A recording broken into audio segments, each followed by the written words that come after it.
말씀 같이 한번 읽겠습니다. 고린도전서 15장 1절에서 11절까지 말씀입니다.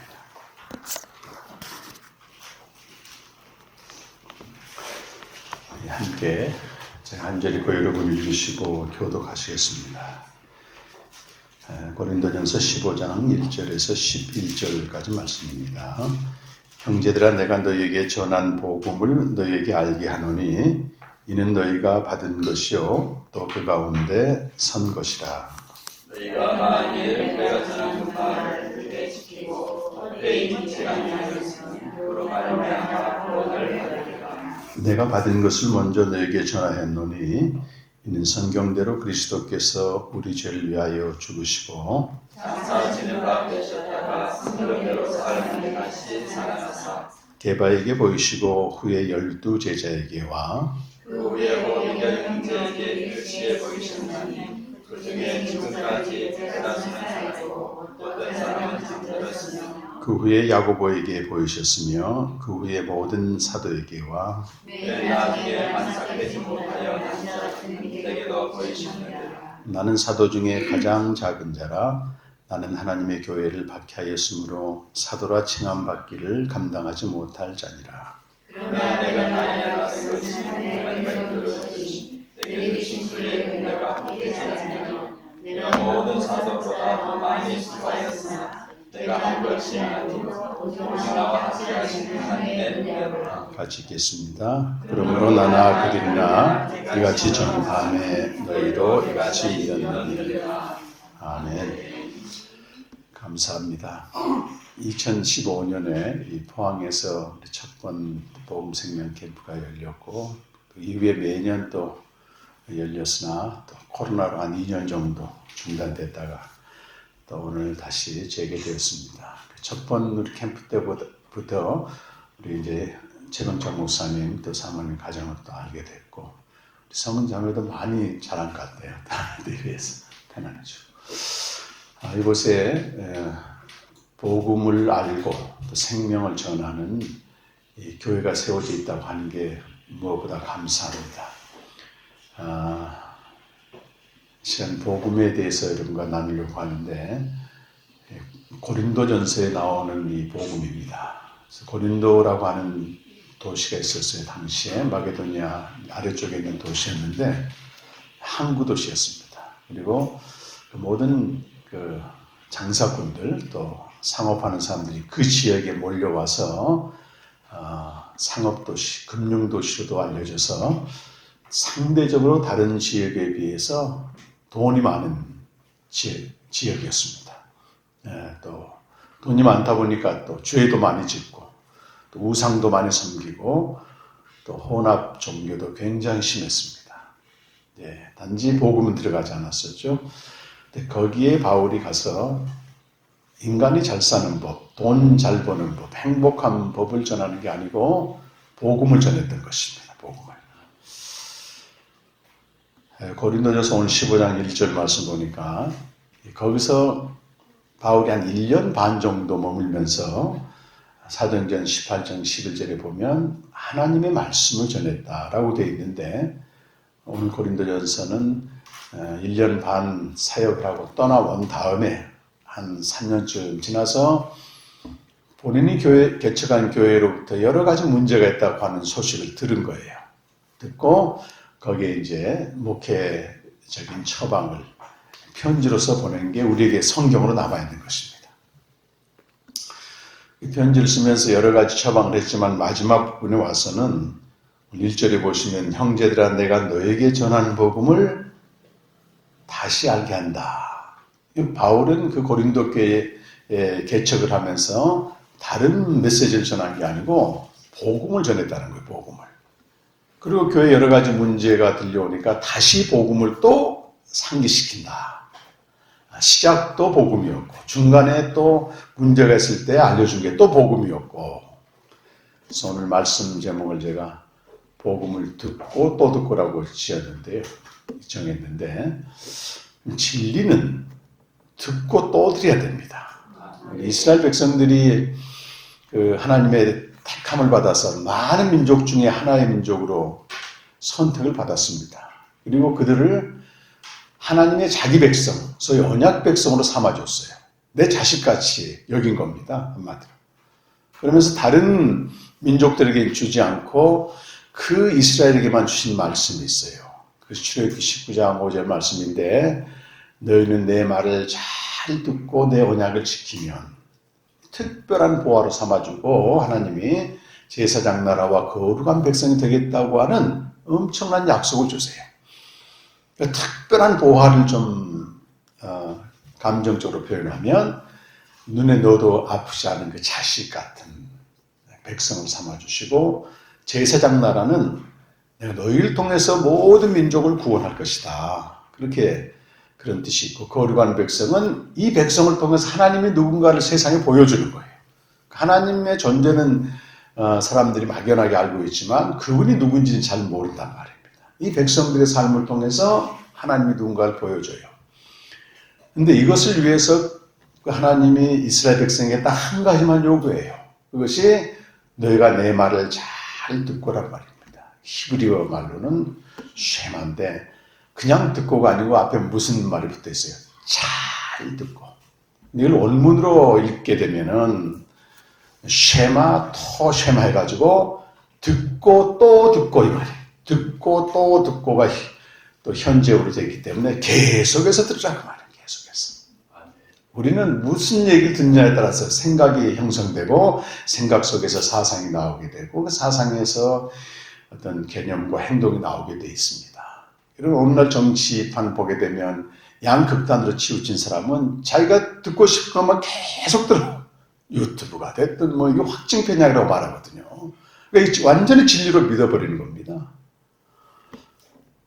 근데 인간의 말은 뭐 거짓이죠. 좋게 얘기해도 거짓입니다. 만물보다 부패한 게 사람의 마음이라고 돼 있고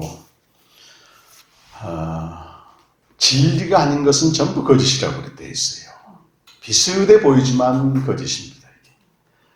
하나님의 말씀을 듣고 또 듣자 그 말은 신약시대에 와서는 교회를 향해서 이 복음을 듣고 또 듣고 계속해서 들으라고 하는 것입니다. 그래서 오늘 바울이 내가 이미 너에게 전했지만 또 이것을 너에게 알게 한다. 그렇게 말씀하고 너희가 이 복음을 받았는데 그 복음 가운데 지금 서 있는 것이 아니냐. 복음을 한번 받고 잊어버리는 게 아니고 계속 듣고 들음으로 복음 안에 견고히 서 있어야 된다고 하는 것입니다. 여러분 교회는 복음을 전할 때 진짜 교회입니다. 여러분. 교회에서 복음이 아닌 다른 걸 전할 수도 있어요. 인간이 어떻게 행복하게 사느냐, 가정 문제를 어떻게 회복하느냐, 부부 문제를 어떻게 회복하느냐 이런 다른 얘기를 전할 수 있지만 그런 세상 얘기나 인간적인 얘기를 하게 되면 빌라델피아 교회에 예수님 말씀하시잖아요. 이거는 너희들을 위한 사탄의 모임이다. 아주 얘기하십니다. 단정적으로 말씀하세요. 예수님의 제자인 베드로가 3년 동안 열심히 예수님 쫓아다니고 있었어요. 근데 목적이 있었습니다. 의도가. 저분이 메시아가 분명한데 저분이 예루살렘 가면 틀림없이 다윗과 같은 왕이 될 것이다. 그런 확신 속에서 모든 걸 버리고 쫓아갔는데 예수님이 마지막에 너희는 날 누구라고 얘기하느냐. 그러니까 뭐 사람들이 엘리야라고 합디다. 세례 요한이라고 합디다. 선지자라고 얘기합디다. 여러 가지 얘기를 했단 말이에요. 그러니까 너희는 누구라고 하냐. 베드로가 나서서 성령의 감동으로 당신은 하나님의 아들이요 그리스도이십니다. 그렇게 얘기하니까 예수님이 그래 그리스도가 무슨 뜻인지 내가 알려주마 하고 하신 말씀이 내가 예루살렘에 올라가는 것은 왕이 되려고 가는 게 아니고 장로들과 이런 사람들에게 서기관들에게 고난당하고 죽을 것이다. 죽는단 말만 크게 들렸어 그들에게는. 그래 갑자기 베드로가 돌변해가지고 그럴 수 없습니다 하고 예수님을 몰아붙이고 공격합니다. 그때 예수님이 하신 말씀이 사탄아 물러가라 그래. 너희가 하나님의 일은 생각지 않고 사람의 일을 생각하는도다. 사람의 일을 생각하면서 열심히 주님을 따르면 예수님한테 꾸중받습니다. 그렇다고 예수님 베드로를 버린 건 아니에요. 잘못 알고 있다 그 말이지. 우리도 얼마든지 잘못 알 수 있습니다. 잘못 알고 믿을 수가 있어요. 예수님은 내 인생의 행복을 주시는 분이고 내 소원과 내 기대를 채워주시는 분이고 또 우리 집안 문제 어려운 걸 해결해 주시는 분이고 우리도 그렇게 믿을 수 있습니다. 이게. 베드로가 그랬다면 우리도 얼마든지 그럴 수 있죠. 근데 어느 시점 가면은 바꿔야 된다고 하는 겁니다. 그래서 하나님은 모든 사람이 구원받고 거기에 그치는 게 아니고 진리를 알기를 원하신다. 이 진리는 복음이에요, 복음. 교회는 복음을 전할 때만 하나님의 교회고 그렇지 않는 교회는 조직화된 종교기관에 불과한 것입니다. 그래서 이렇게 복음을 전하고 복음을 통해 생명을 아는 이 목사님이 이렇게 세워진 건 정말 크나큰 복이에요. 네. 그래서 오늘 2절에 보면 너희가 내가 복음을 전했는데 헛되이 믿지 않으면 구원받을 것이다 이렇게 말씀하신 것은 복음을 전해줘도 잘못 받아들이거나 헛되이 믿는 사람들이 있다 그 말이에요. 그러니까 이 말씀을 쓰는 거죠. 복음을 전하는 거 중요하지만 그걸 내가 어떻게 받아들이느냐. 실제 제가 아는 교회나 목사님들이 복음을 전하게 되면 자기 목적을 가지고 오는 성도들이 있어요.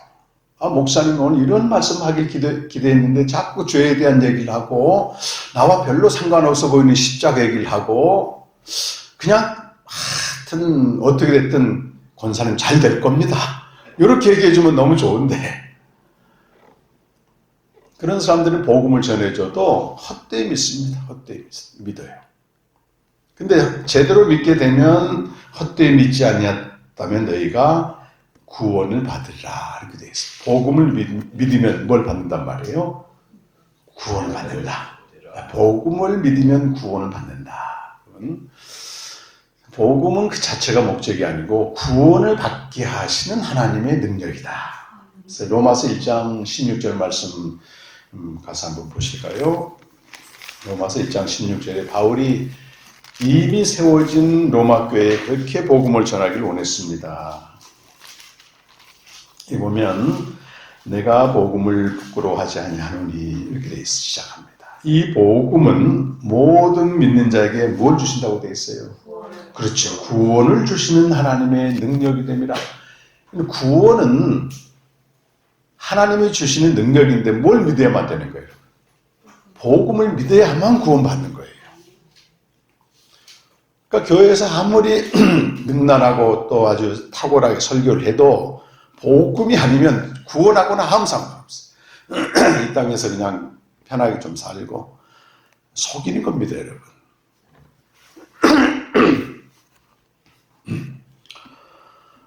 그래서 복음의 목적은 그걸 들을 때 구원을 받는데 구원받는다는 말은 또 무슨 말일까요? 구원받는다 그 말은 천국 가는 겁니다. 그것도 물론 크게는 포함돼요. 정확하게 말하면 구원받는다는 말은 무슨 말일까요? 성경을 통해서 성경을 가지고 말씀을 드리는 게 제일 정확합니다. 자, 요한복음 여러분 3장 잘 아시는 말씀인데 3장 16절 말씀이 나와요. 3장 16절 말씀. 잘 아시는 말씀입니다. 함께 읽어보시죠. 하나님의 세상을 이처럼 사랑하사 독생자를 주셨으니 이는 그를 믿는 자마다 멸망하지 않고 영생을 얻게 하려 하십니다. 그를 믿는 자는 복음을 믿는 자는 무엇을 얻는다고 되어 있어요? 영생을 얻는다. 그래서 3장 17절도 마저 읽어보시면 하나님이 그 아들을 세상에 보내신 것은 세상을 심판하려 하심이 아니요 그로 말미암아 세상에 무엇을 받는다? 구원을 받는다. 16절에서는 영생을 얻는다. 17절에서는 똑같은 말을 다르게 표현하죠. 구원을 받는다. 그럼 여러분 복음의 목적이 뭐예요? 왜 우리가 복음을 드려야 됩니까? 복음을 믿음으로써 뭘 얻는다고? 구원을 받는 것인데 곧 영생을 얻는 것이다. 영생. 제가 최근에 우리 한국교회 그 영생이 무엇인가, 영생의 개념에 대해서 박사학위를 받은 귀한 목사님을 만났어요. 한 14년 정도 영생의 복음 전하고 있잖아요. 40대 이제 후반 목사님이신데 이제 칼빈에서 신학교도 하고 신학대학원도 하고 하여튼 4가지 과정 학사학위 받고 석사학위 받고 MDB 그 목회학 석사 받고 THM 또 신학 석사 받고 마지막으로 이번에 박사학위 받았는데 제목이 영생이란 무엇인가 그걸 연구하셨어요. 근데 이분이 왜 그걸 영생이란 개념에 대해서 연구했나 봤더니 한국 교회 안에 영생이란 말을 많이 쓰는데 이 오염이 돼 있어. 이게 무슨 뜻인지 사람들이 오해하고 있다고 하는 거예요. 일단 그 이단들이 영생이란 말을 많이 씁니다. 그러니까 이게 본질에서 벗어나 오염되어 있으니까 사람들이 쓰길 꺼려하고 영생교라고 들어보셨잖아요. 또 하나 결정적인 것은 이건 공공연히 그렇게 한다는 겁니다. 죽은 다음에 가는 어떤 좋은 나라로 대부분 알고 있습니다. 대부분. 그래서 이분이 연구를 해봤더니 우리나라 이름만 알면 유명한 설교자들, 강해 설교자들 다 조사해봤더니 영생이란 말은 다 죽음 이후에 완성되는 하나님 나라로 다 그렇게 소개하고 있다는 거예요. 그래서 이분이 이래서는 안 되겠다 싶어서 자기가 다 연구를 했습니다. 물론 우리가 죽은 다음에 영생은 더 풍성히 누려지게 되고 종말에 가면 완성이 되는 건 맞아요. 마지막 날에 사는 건 맞습니다. 근데 요한복음에서는요, 대부분 영생을 뭐라고 말하냐면 여기서 시작되는 것이다 이렇게 말합니다. 그것이 어디죠? 요한복음 17장 3절에 나오는 말씀이에요. 예수님이 직접 말씀하셨습니다. 요한복음 17장 3절 말씀입니다. 자매님 한번 아신 말씀인가? 요한복음 17장 3절 다 함께 잘 읽었으면 읽어보실까요? 시작. 영생은 유일하신 참 하나님과 그가 보내신 자 예수 그리스도를 아는 것이다. 그러니까 하나님과 그 아들 예수 그리스도를 아는 것이 영생이라는 거예요. 우리 생각과 상당히 다르잖아요. 우리 뭐 죽어서 가는 것도 천국인가 보다 그런데 이 영생은 하나님과 그 아들 아는 것이다. 안다 그 말은 여러분 무슨 말이겠어요? 안다 그 말. 자, 우리 이제 사모니가 태어나 엄마 아빠랑 살잖아요. 육신적으로도 자녀가 태어나면 내게 생명을 준 부모와 함께 사는 거잖아요. 그러니까 영생은 하나님께로부터 태어나는 하나님의 자녀가 되는 하나님 주신 생명인데 그럼 내게 생명을 주신 그분과 어떻게 한다? 함께 사는 게 영생이라는 거예요. 육신적으로는 다 어떤 인간적인, 가족적인 이런 사회적인 관계 속에서 살지만 영적으로는 누구랑 산다? 예수님과 하나님과 함께 사는 거예요. 쉬운 것 같지만 또 이게 어려워. 쉬운 것 같지만 어렵습니다. 그래서 예수님이 이걸 자세히 설명을 해놨어요. 우리 17장 3절만 읽었는데 2회 가보게 되면 26절까지 영생 얻은 그들을 위해서 기도하십니다. 하나님과 함께 사는 건 뭐다? 함께 살면 너희가 뭘 보게 된다? 함께 살게 되면 어떤 걸 누리게 된다? 이걸 자세히 설명하고 있어요. 그래서 영생은 막연하게 죽어서 가는 어떤 세계가 아니고 여기서 하나님과 함께 사는데 하나님과 그 아들 예수 그리스도 하다 보니까 이제 아버지와 아들과 함께 산다. 성령 안에서 산다. 그래서 영생은 삼위 하나님과 함께 사는 것이다. 사는 것을 좀 고상하게 표현해서 삼위 하나님과의 교제다 이렇게 말하는 거예요. 영생이 뭡니까 그러면 여러분? 이 세상에서의 영생은 삼위 하나님과의 교제다. 그러니까 아버지와 아들과 성령 안에서 누리는 교제다. 그래서 이번에 여러분 이제 뭔지를 정확히 하시려면 이제 캠프에 쭉 참석하시면 자세히 성경을 가지고 알려드려요. 그래서 찬송가에 보게 되면 영생을 누리며 주 안에 살리라 찬양했잖아요. 네, 함께 사는 걸 뭐라고 말하냐면 영생을 누린다 그 말입니다. 옛 것은 지나고 새 것이 되었고 마음이 항상 평안과 기쁨이 넘치게 되고 여러분 이것을 진리를 내가 안다 또는 진리를 경험한다 이렇게 말합니다. 우리는 한 기독교가 들어온 지 한 140년 됐어요. 한국에는. 그 전에 근데 기독교 역사는 2000년쯤 됩니다, 여러분. 2000년 동안 얼마나 많은 사람들이 믿었겠어요. 그들이 믿다가 보니까 한계를 또 많이 느껴요. 우리도 믿다 보면 한계를 느끼게 되고 이게 정말 믿는 게 뭐지? 또 교회가 역사적으로 잘못된 일을 많이 했습니다. 하나님과는 아무 상관없는 걸 교회의 어떤 권력과 독선으로 잘못한 일을 많이 했어요. 십자군 전쟁 같은 경우는 이교도들을 죽여야만 천국 간다 해가지고 11세기에서 3세에 걸쳐서 수많은 유대인들과 무슬림들 싹 죽였거든요. 그리고 종교개혁이라는 점에서는 그 마녀사당이 해가지고 말이지. 교회에서 가르침에 좀 벗어나게 되면 교회가 완전하지 않으니까 성경이야 완전하지만 그때는 성경이 보급되지 않았고 그냥 교회 지도자가 자기 원하는 말을 막 해버리는 거예요. 근데 그 말 해놓고 안 지키면 또 이단 해가지고 죽이고.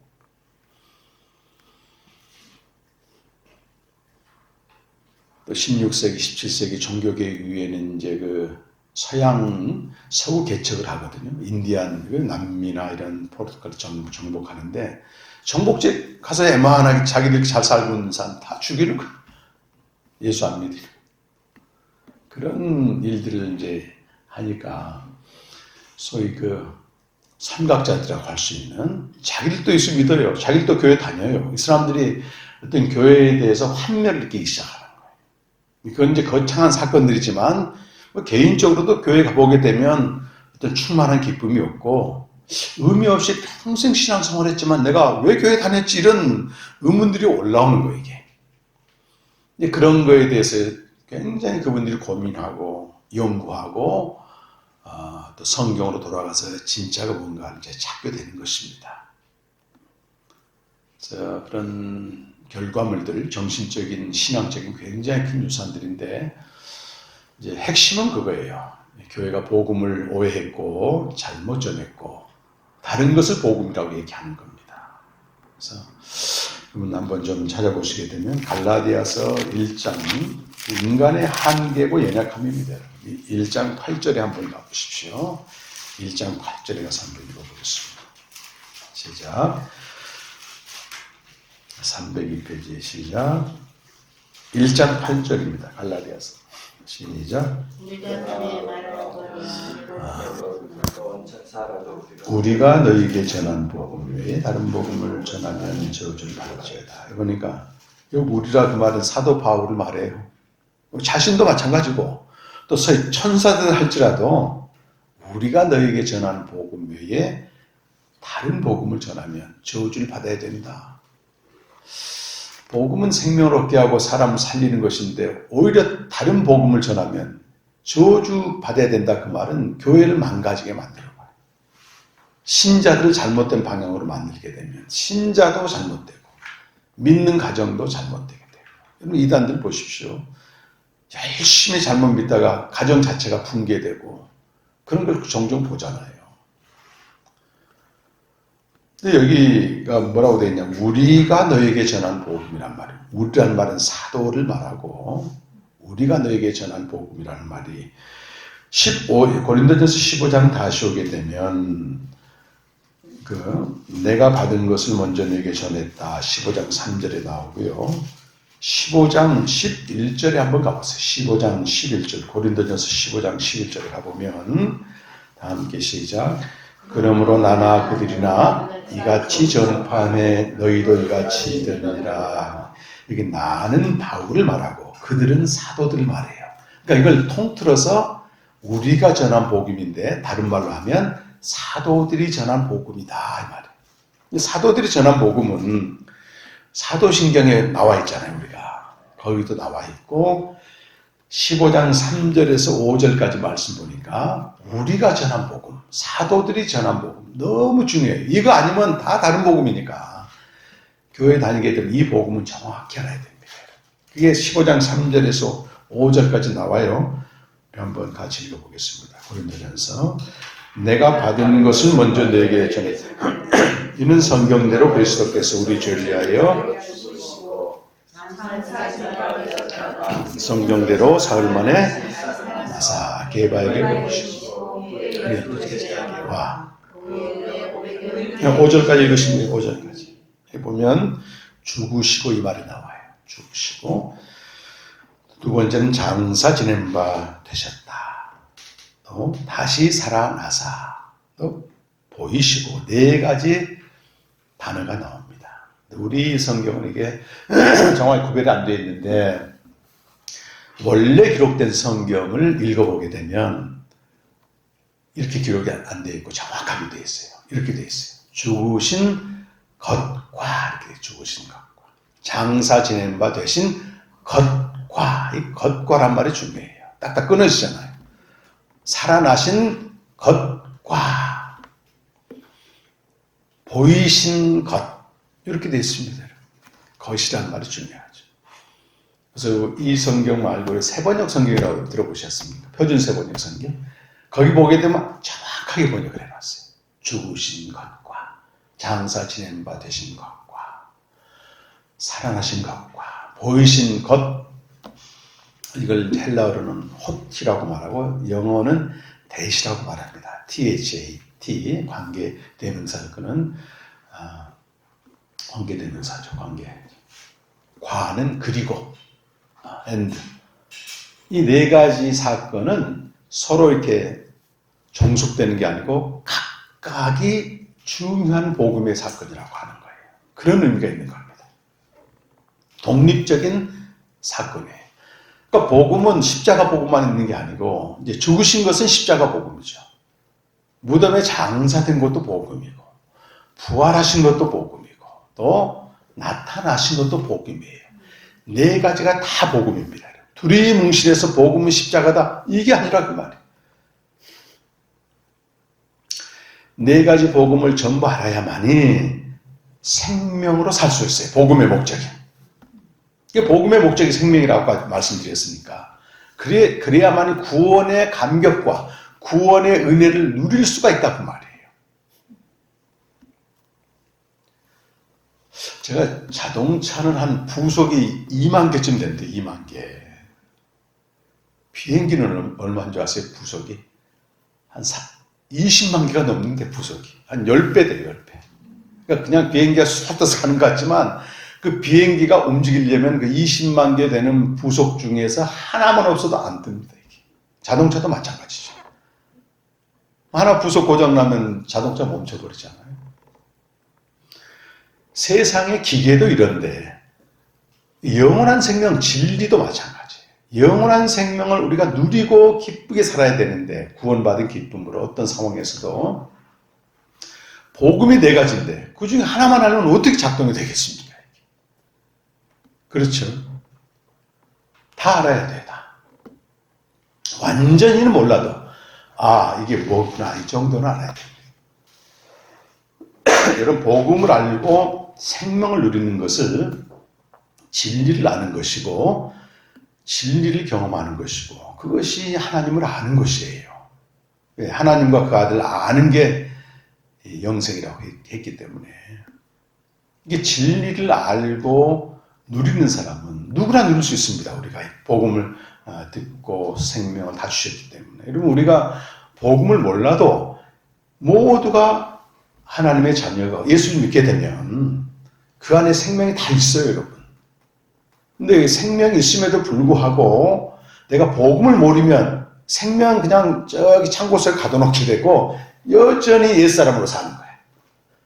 그러니까 힘들다고 신앙생활하는 게 옛사람으로 그냥 죄의 문제 씨름하고 변화되지 않는 내가 왜 이러냐 그러고 또 옛사람을 바꿔보겠다고 어디가 치유센터 가서 그 옛날 과거 다 들춰내고 늘 자기 자신에 대해서 절망하고 실망하게 되어 있습니다. 이전 것은 지났으니 보라새 것이 되었도다. 새 것으로 살면 되는데 이미 지난 것, 옛 것 계속 붙잡고 실망하고 있는 거예요.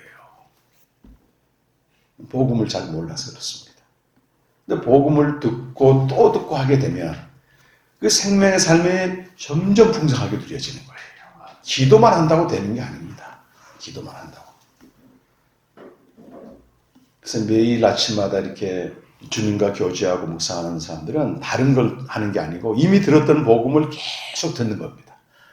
십자가에서 내가 죽었지. 계속 들어. 이 진리이기 때문에. 무덤에 내가 장사되었구나. 그리고 내가 주님과 함께 부활하여 새로운 생명을 가진 존재네. 이걸 매일, 거의 매일 복음을 듣고 또 들음으로 사는 거예요. 이렇게 그 복음을 통해 생명을 얻고 생명을 누리고 이런 사람들을 진리를 아는 사람들, 진리를 경험하는 사람들이라고 표현해요.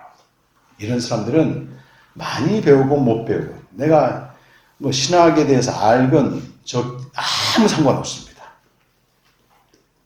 제일 위험한 게 이런 진리를 경험하지 못하고 성경을 열심히 연구하고 성경을 필사하고 암송하고 저도 해봤거든요. 옛날에. 어떤 사람들은 평생 신학교 와서 교수하면서 연구해도 이거하고는 아무 상관없습니다. 평생 성경 연구해서 박사 논문 쓰고 기라성 같은 업적을 남겼어도 이 진리를 경험하지 못하면 아무것도 아닙니다. 이게.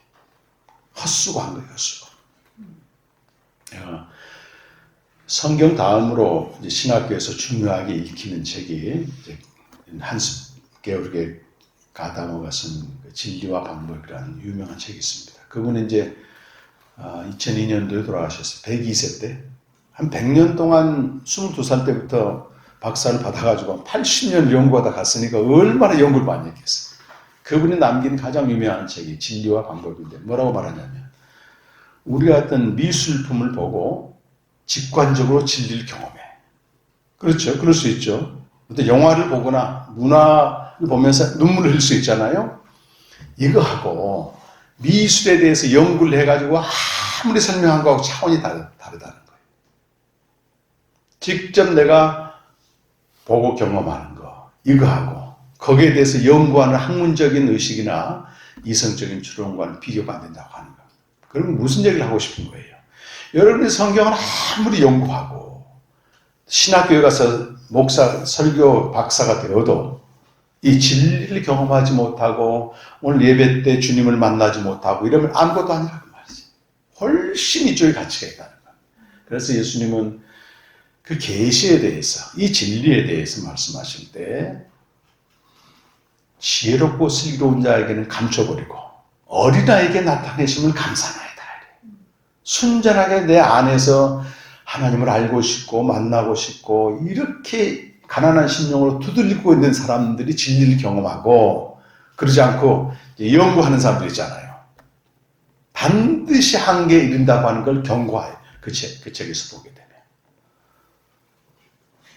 오늘날 목사님들도 그 설교 준비하고 어떤 사람 15시간 한답니다. 하지만 이 생명의 교제 없이 살아있는 하나님과의 교제 없이 하게 되면 반드시 한계에 이르게 됩니다. 목사도 그런데 우리 성도도 마찬가지예요. 성경도 연구하고 책도 읽고 유튜브도 보고 온갖 일을 해도 내가 직접 말씀 앞에 나가 주님과 교제하지 않고 생명을 살지 않으면 이건 더 목말라 이거. 그래서 그분이 연구해 놓은 게 지금 전 세계적으로 굉장히 중요한 내용을 담고 있는 거예요. 왜냐하면 그전에는요, 그냥 성경 열심히 연구하고 막 난도질 해가지고 이거 누가 쓴 거냐, 진짜 요것만 한 200년 지났거든요. 근데 거기에 대해서 최종적으로 이렇게 철퇴를 가한 겁니다. 아무리 너희가 성경을 연구해봐라. 진리의 경험 없이는 아무것도 아니다. 한계에 이르고 만다. 그러나 내가 성경을 잘 몰라도 예배 때 성령 임재를 통해서 오늘 목사님 기도하실 때 주님을 경험하게 달 기도하잖아요. 그리고 삶 속에서 어떤 사건이 왔을 때 그때 원망과 불평으로 가지 않고 하나님의 주권을 인정하고 주여 옳습니다 하고 거기서 하나님을 경험하게 되면 이런 사람은 설령 다른 게 부족해도 진짜 진리의 사람이다. 그 얘기를 하는 거예요. 그래서 오늘 이제 열리는 이런 캠프를 통해서 복음을 듣고 또 들음으로써 생명을 풍성히 누려 진리를 경험하고 진리의 사람으로 이런 사람들이 많지는 않지만 너무 소중합니다. 너무 소중해요. 이런 사람들은 눈에 보이는 상황이나 조건들을 초월합니다. 당당하게 믿고 당당하게 살아야 합니다. 지난주 수요일 날 제가 천안에 있는 우리 서은교회라고 와서 4주년 기념 예배를 저녁에 말씀 전했는데, 이분은 4년 동안 성도가 어린아이, 애들, 자기 아이들, 딸, 아들이고 사모님 4명이 지금 4년 동안 드려요. 한 10평도 안 됩니다. 8평 되는 거기에 의자 몇 개 놓고 하는데, 가끔 왔다 가요, 사람들이. 왔다가 이제 진리를 전하니까 끝나고 나서, 그럼 목사님만 맞고 다른 교회 다 틀렸단 말이에요. 그렇게 이제 질문을 하면 2시간 동안 설명을 해줘요. 아니, 내가 다른 교회 틀렸다는 얘기 아니고 성경에 이렇게 되어 있다는 얘기를 하는 겁니다. 그래도 이제 떠나고 하는데, 이분은요, 이 복음과 생명의 진리를 전한 자부심이 얼마나 충만한지 몰라요. 자기가 주님께 은혜를 받아가지고 신학교를 가서 이제 내 인생을 주님께 바친다 하고 신학교 졸업하고 전도사로 갔을 거 아니겠어요. 완전히 그런 세상 심하게 말 구판하고 비슷한 거예요. 너무 이거 고민하고 뭘 해야 되지 앞으로. 그러고 있다가 그 교회 청년 한 명이 제 책을 선물했는데 2년 동안 꼽아놓고 보지도 않았어요. 그러다가 어느 날 그 책 딱 눈에 보이는 거예요. 꺼내보는데 자기가 그렇게 고민한 이 문제들이 먼저 겪으면서 먼저 깊은 고통에 들어갔던 걸 알고 뭐 환히 기쁨이 가득해서 그때부터 저랑 교제를 합니다. 그리고 이제 한 4년 전에 교회를 개척하고 저한테 달려왔어요. 목사님 이제 마음껏 전할 수 있습니다. 진리를 전한다고 하는 그 감격 속에서. 이번에 가서 빌라델피아 교회에 대한 말씀을 전하면서 그 열린 문에 대한 얘기하고 마지막으로 주님이 말씀하시잖아요. 인내하라 하는 그 말을 지켰다. 충만합니다. 일단 내 목적은 우리 가족이 완전히 생명으로 사는 이거다. 외형적으로는 부족해 보이니까 교회들이 도와주기도 하고 와가지고 하는 말이 개척이 힘들잖아요. 그러면 그분이 그래, 뭐가 힘드냐. 내가 이 복음을 알고 생명을 누리는데 변화되지 않는 나, 이게 제일 힘듭니다. 그리고 목사님들 모임만 가면 이걸 전합니다. 듣는 사람도 있고 또 안 듣는 사람도 있고 하지만 그거 중요하지 않다는 겁니다. 상황을 초월한 그 영적인 자부심이 가득해요. 얼마나 아이들도 부쩍부쩍 컸더라고. 1년 만에 그 가정도 코로나 싹 한 번 돌았어요. 계획치 않습니다. 너무 귀한 동력자들이 곳곳에 있습니다. 우리가 그런 그 맛을 보여주는 복음을 알고 듣고 또 듣고 생명을 누리는 그런 역사가 우리 달전교회에 있게 되고, 한 사람의 가치는 생명 없이 사는 수만 명의 가치보다 훨씬 큽니다. 이런 자부심을 가지고 우리 목사님 복음 전하고 또 전할 때마다 또 듣고 해서 생명으로 살아가는, 그래서 우리 교회가 생명의 공동체로서 주님의 기쁨이 되는 교회가 되길 간절히 축원합니다.